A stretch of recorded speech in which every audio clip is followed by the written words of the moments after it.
रिया ने एक ऐसी चाल चल दी है जिससे उसको लगता है कि कबीर उसकी बातों में फंस जाता है।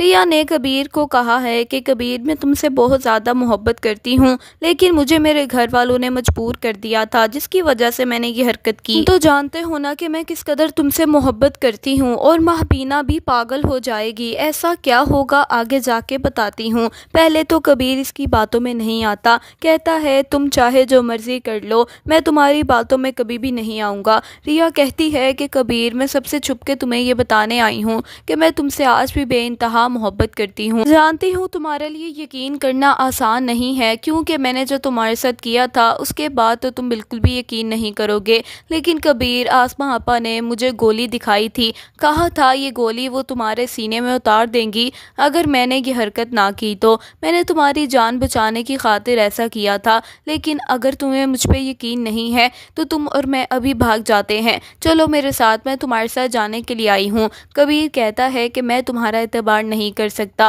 रिया उसको ऐसी बातें कहती है। फिर कबीर कहता है कि शायद वाकई ये सच बोल रही हो, लेकिन मैं भी तुम पे एतबार नहीं करूँगा। अगर तुम मेरे साथ जाना चाहती हो तो ठीक है, मैं तुम्हें ले जाता हूँ, लेकिन एक बात याद रखना, ये मत सोचना कि मुझे तुम पे एतबार हो गया है। मैं बिल्कुल भी तुम पे यकीन नहीं कर सकता। मेरी नज़रें तुम्हारी तरफ रहेंगी, और हाँ, अगर तुमने कुछ भी ऐसा करने की कोशिश की तो इस बार तुम्हारे सीने में मैं गोली उतारूंगा। ये बातें रिया सुनती है, कहती है कि कबीर ठीक है, अगर मैंने कुछ भी किया तो तुम मुझे मार देना, बस तुम मुझे यहाँ से लेके चले जाओ, क्योंकि मैं अपना घर छोड़ के आ गई हूँ तुम्हारे लिए। यहाँ कहती है कि महबीना, आप देख रही हैं रिया दोबारा कबीर को अपने जाल में फंसा रही है। निकाह करके तलाकनामा भी रख के चली गई थी, अब कहती है कि उसने ये हरकत की ही नहीं है। ये बातें सबको पता चल जाती हैं, सबके सामने राज खुल जाता है। महबीना कहती है कि कबीर, न जाने तुम क्या इंसान हो, तुम्हें समझ ही नहीं आ रही कि वो तुम्हें धोखा देने पे आई हुई है। वो कहता है कि नहीं महबीना,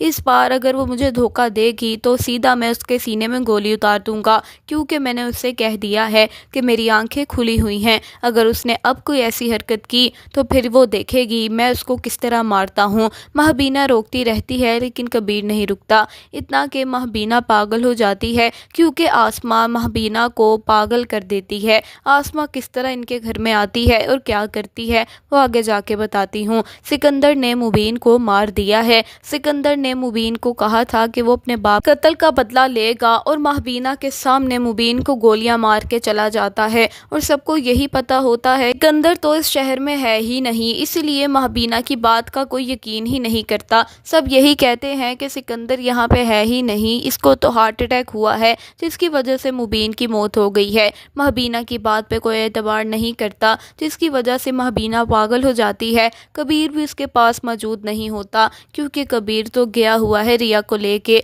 रिया ने कहा था कबीर, अगर सिकंदर भाई को मैं कहीं नजर आई तो वो मुझे जान से मार देंगे, जिसकी वजह से कबीर उसको लेके चला जाता है, और रिया कबीर के बच्चे की माँ बनने वाली हो जाती है। जब ये इसके बच्चे की माँ बन जाती है, उसके बाद इनकी सही दुश्मनी शुरू हो जाती है, क्योंकि रिया और कबीर एक साथ रहना नहीं चाहते। वो तो एक और चाल चल रही है कि बस कबीर का एतबार हासिल कर सके किसी तरह, इसीलिए रिया कबीर के बच्चे की माँ भी बन गई है। दोस्तों, जब इनका बेटा इस दुनिया में आता है उसके बाद सही लड़ाई शुरू हो जाती है, क्योंकि रिया इसके साथ रहती नहीं है। रिया अलग घर में रहती है और कबीर अलग रहता है। वो कहता है कि ये बच्चा मेरे साथ रहेगा, रिया कहती है कि ये बच्चा मेरे साथ रहेगा। इसीलिए इन दोनों की बहुत बड़ी लड़ाई हो जाती है, जिसकी वजह से बच्चे पे असरात बहुत बुरे पड़ जाते हैं। ना ही उसको माँ का प्यार ठीक से मिल पाता है, ना ही उसके बाप का प्यार मिल पाता है।